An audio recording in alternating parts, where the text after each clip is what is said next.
Welcome back to Right on Four Corners. I'm your host, DelSheree Gladden. I'm a USA Today bestselling author of over 30 published novels and a ninth grade English teacher who is currently on summer break. So excited to do a lot of reading, one of which is Death Valley Duel by Scott Graham. So Scott, go ahead and introduce yourself.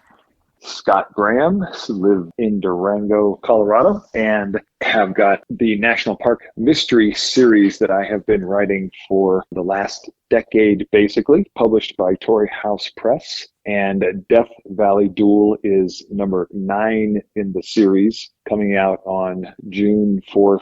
The series is an archaeologist, Chuck Bender, and his family, his wife Janelle, and daughters Carmelita and Rosie. Chuck heads out to these various national parks for some archaeological work, takes the family with him, and the murder mysteries ensue from there. So basically, classic amateur sleuth murder mysteries, but with a family bent and set in the most iconic national parks around the West. Death Valley Duel takes the family to the area of Death Valley. In the course of the series, the daughters, who were Chuck's new stepdaughters in a new marriage at the start of the series, have been growing older through the series. And now Carmelita is a teenage phenom as an ultra trail runner. And so she's entered in the Whitney to Death 150, which is the fictional ultra trail running race that I've devised that goes across the Mojave Desert from the base of Mount Whitney to Badwater Basin at the bottom of Death Valley. And in the midst of that race, of course, is when the villainy ensues. Same time, Chuck is crewing with the rest of the family on Carmelita's race. He also has uncovered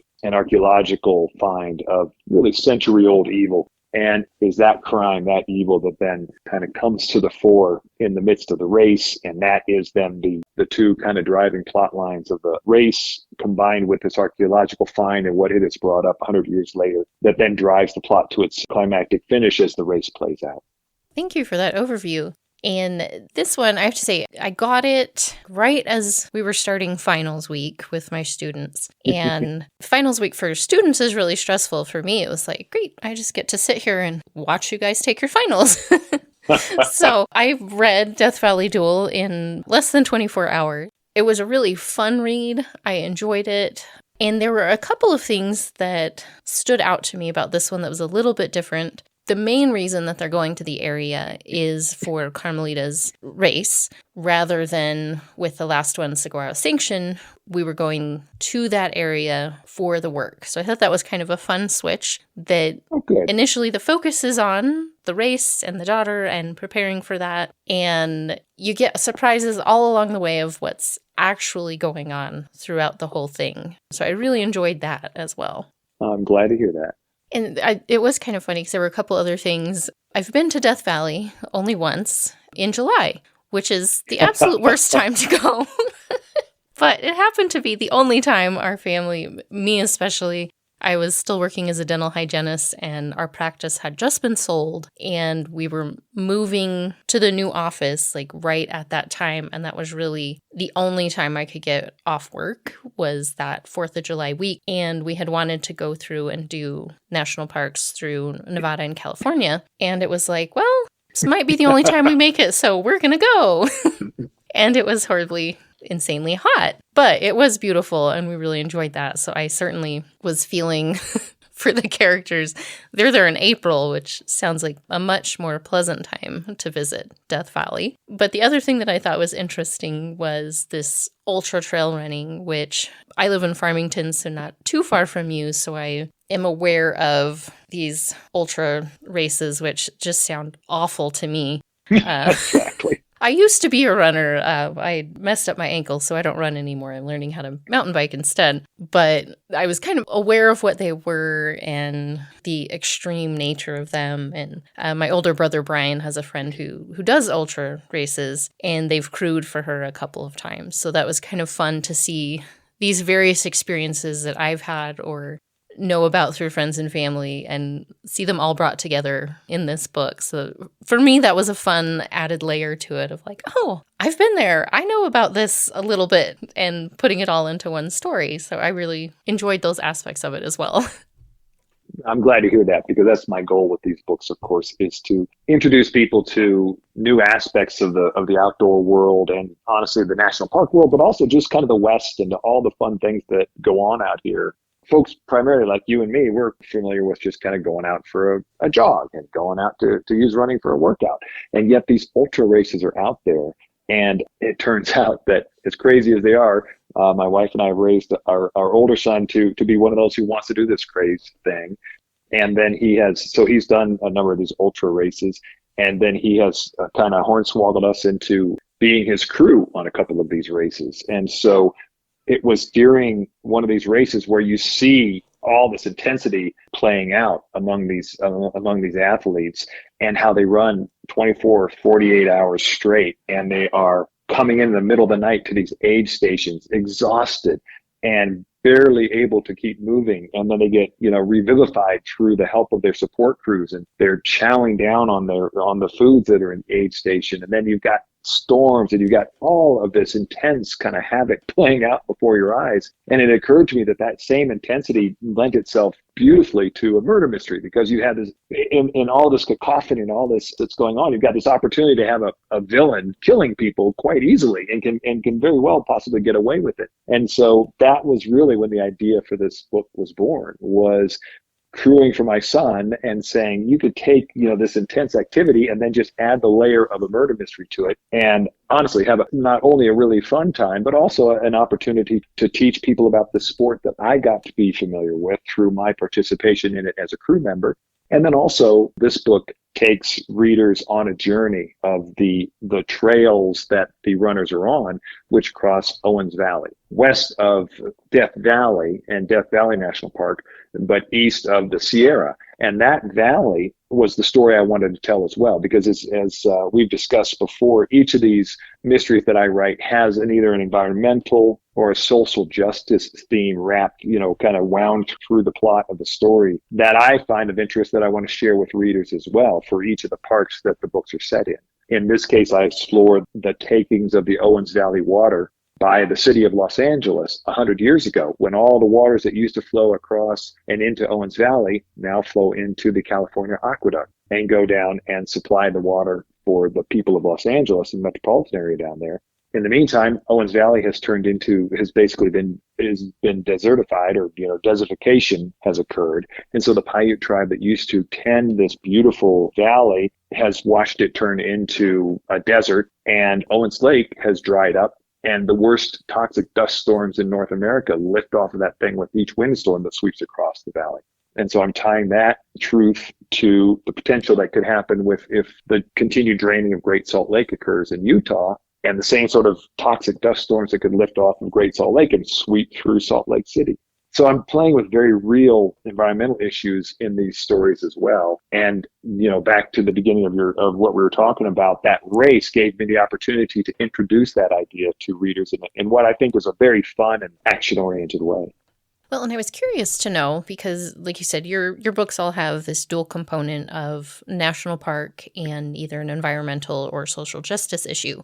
So with this one, which one came first? Were you thinking, I want to write, set this in Death Valley, and then went looking for something to bring together, or opposite? Or how did that come together to pair the place and the topic? I knew I wanted to write about Death Valley. I've always loved Death Valley. Been out numerous times from here in the Four Corners area where I was raised, and have caught, just one of the true super blooms, but just love that stark environment. So I knew I wanted to include Death Valley sooner rather than later in the series. And then I also have always been fascinated as a kind of a child of the dry, arid Southwest with the Owens Valley story. Many people may know of it from having watched the movie Chinatown. That's kind of the story that people are familiar with, that was based on the takings of that water by Mulholland and the crew, the folks in Los Angeles 100 years ago. And so that was a story that I just have always enjoyed myself knowing about, and how it continues to have resonance today here in the Colorado Basin, with the kind of what everyone talks about, the coming water wars, as water becomes more scarce and more folks move into this area. And so it was that combination of knowing I wanted to tell the story of Owens Valley, knowing I wanted to share the kind of desolate beauty of Death Valley with readers, that were the starting place for the book. But then, honestly, when I was crewing for my son, which was nowhere near Death Valley, nowhere near Mojave Desert, it was up in some mountains somewhere else. When that idea crystallized, then that was really what brought the whole thing together. Was, a race across the valley to Death Valley across the Owens Valley and on into Death Valley could be a great way to tie this story that's really outside the national park to my tale that's set in the national park. Oh, I love how they all blended together. I am glad that this isn't an actual race. It's like, oh my gosh. It is. Actually, the actual race is even worse. Oh gosh. Yeah, the actual race occurs. I thought of this when you were talking about having visited in July.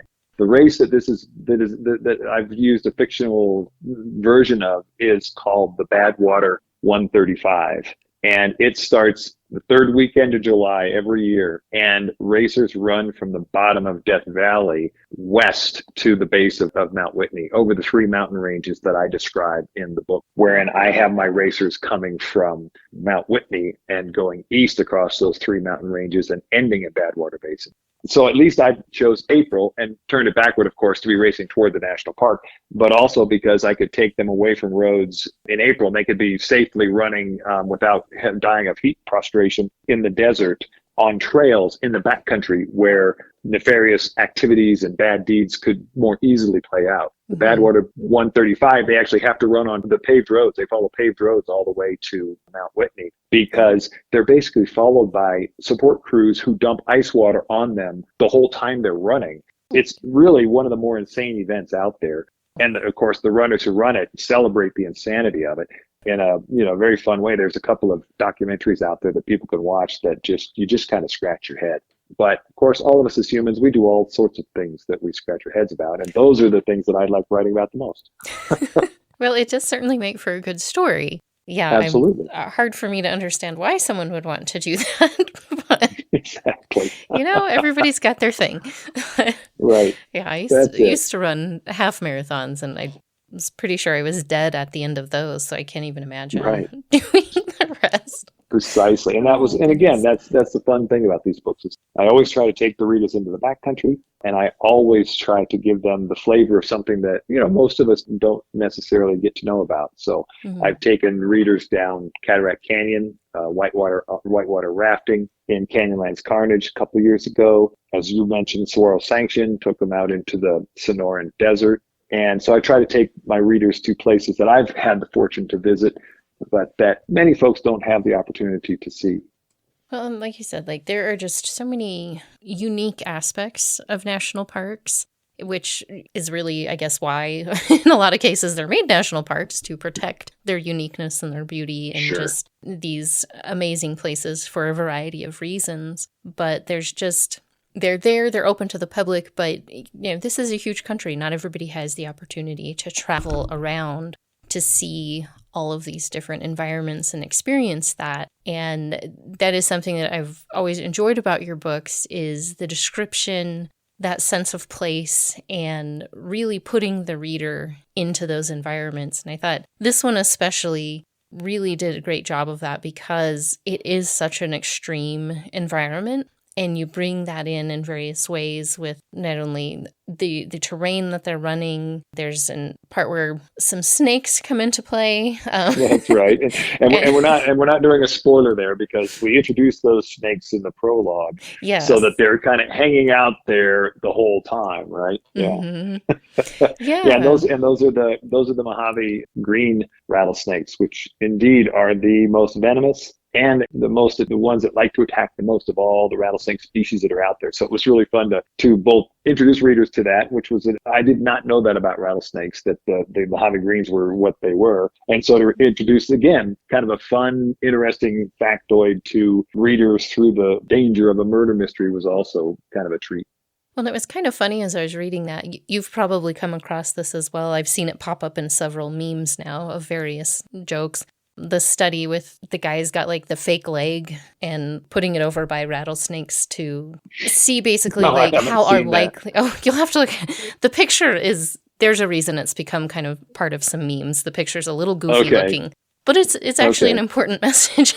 where they were Sure. actually testing what is the reactivity of rattlesnakes. Like, people have this conception of, oh, you hear the rattle, that means they're about to strike, when really they were saying, when they tested these snakes, which I felt kind of bad for the snakes that they were being antagonized, but basically most of them did not attack. They were rattling to say, hey, I'm here, please go away. Like, I don't want you near me. And that they actually are not nearly as reactive as people think they are, that if you'll just walk away and go a different path, like, you'll be perfectly fine. And so it was interesting to have just seen that on Facebook or wherever, and then see these snakes come into play, that they actually are known to be more aggressive than your typical rattlesnake.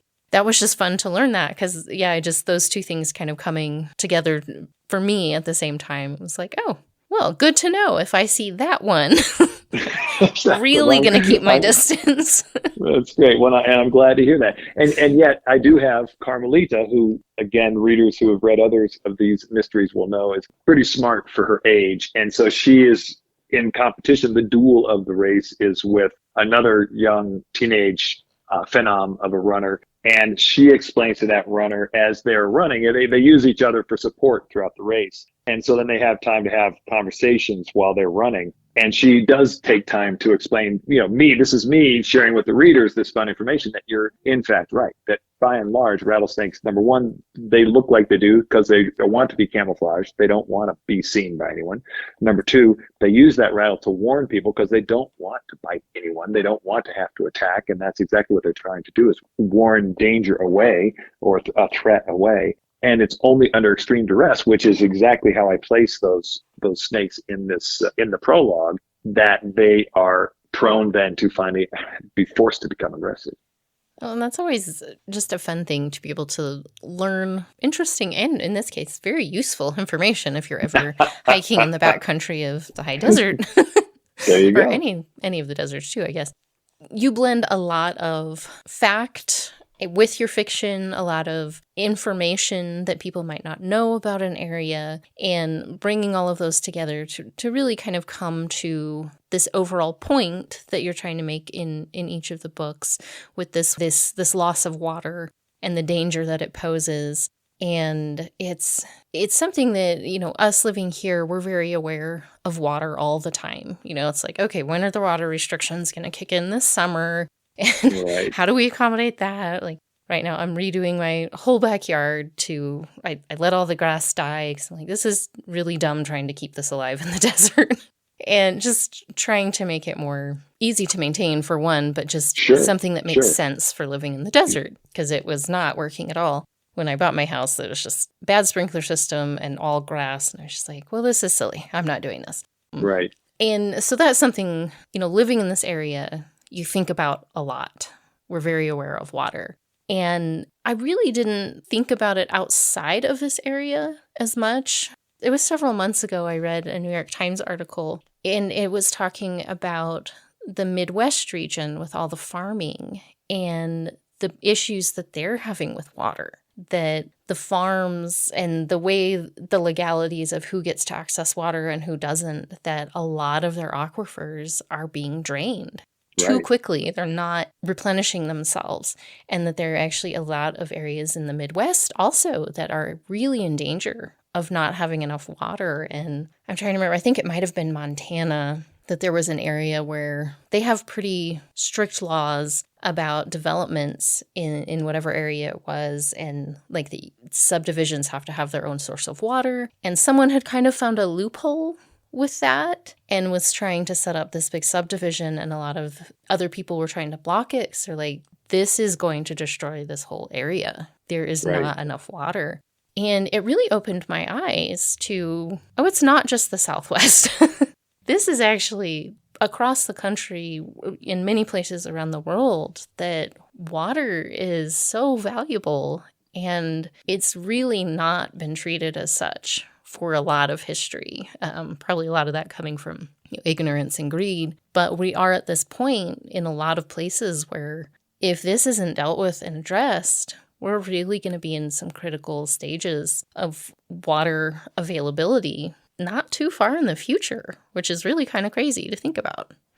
Yep. But I suppose when you have, what are we now, 7, 8 billion people on the planet, those are the sorts of things that follow. And it is, to me, a fascinating subject to write about. I have had to try to be careful and not write everything I want about water, because it is such an overarching issue in the West that is, I find fascinating to share with others through my writing, because it's at the base level, we all need our water to survive. And so in that way, plays really well into the whole idea of murder mysteries, which are based on that ultimate life and death situation. And in the same way, there's nothing more life and death than we've got to have our water every day or we're not going to be around.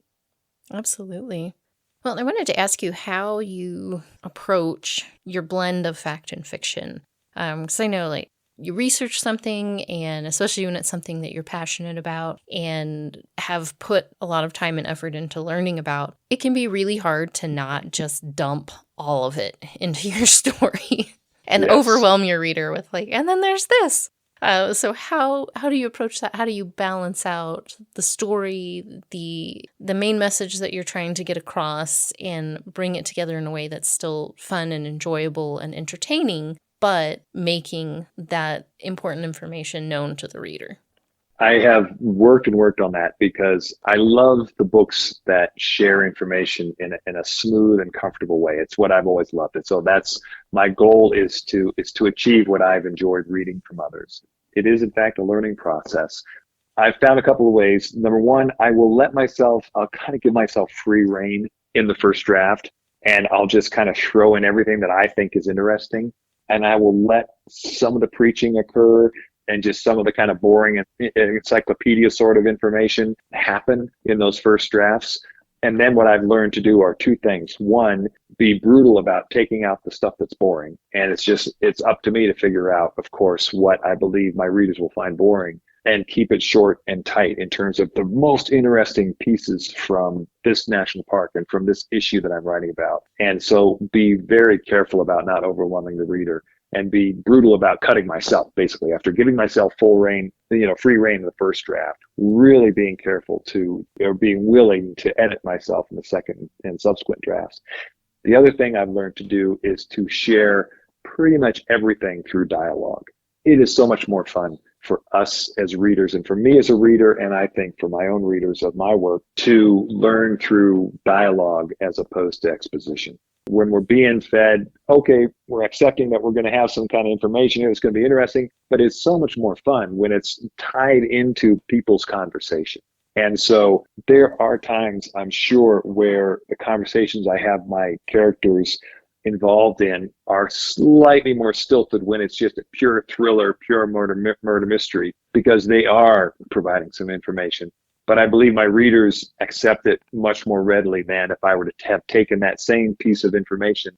That is, part of the reason for these books. I think those who read the books understand that and give it to them as exposition. So I think they're willing to give me a bit of a pass. And certainly for me, looking back at what I've written, when I get to those pieces where, okay, I really wanted to share this stuff because it's really neat. And when I do it in dialogue, which I do almost exclusively now, it works really well. And it makes the whole story that much more fun.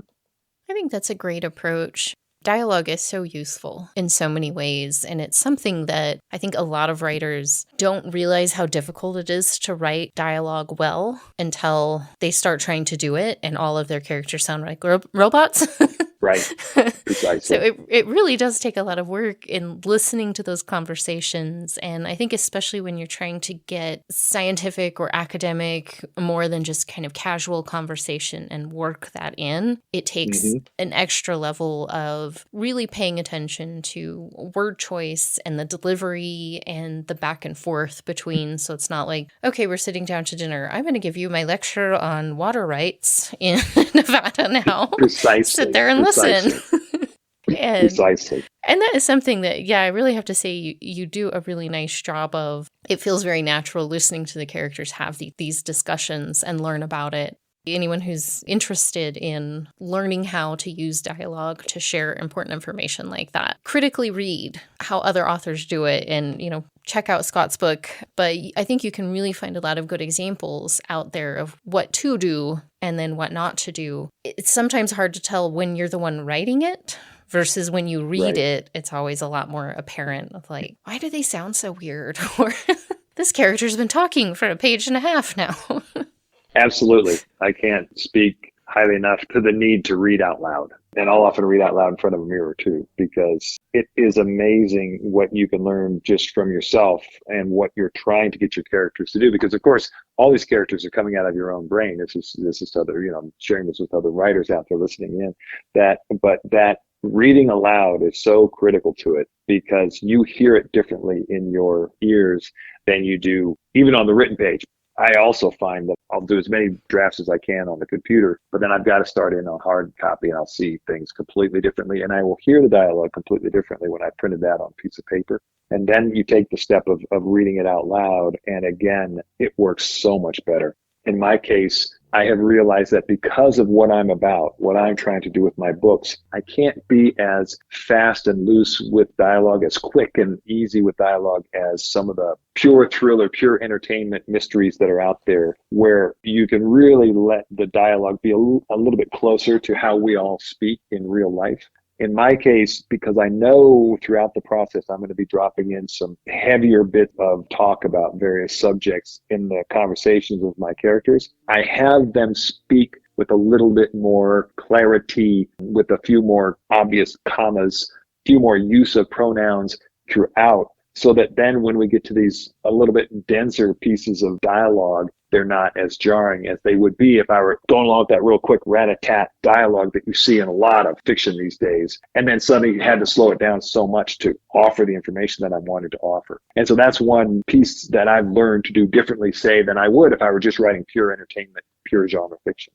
That's a great adaptation, and I'm glad you brought that up. I think using your writing purposefully and intentionally takes a different mindset, I guess, of just more awareness of what you're trying to accomplish. So I appreciate that you mentioned that, and we're already at that point. I always have a bunch more questions with you, but that's okay. We'll save it for next time. We'll do it next time. I'll look forward to it. I did notice that you had the chapters in the back of the book, which says to me that you are already planning number 10. Tell us a little bit about that.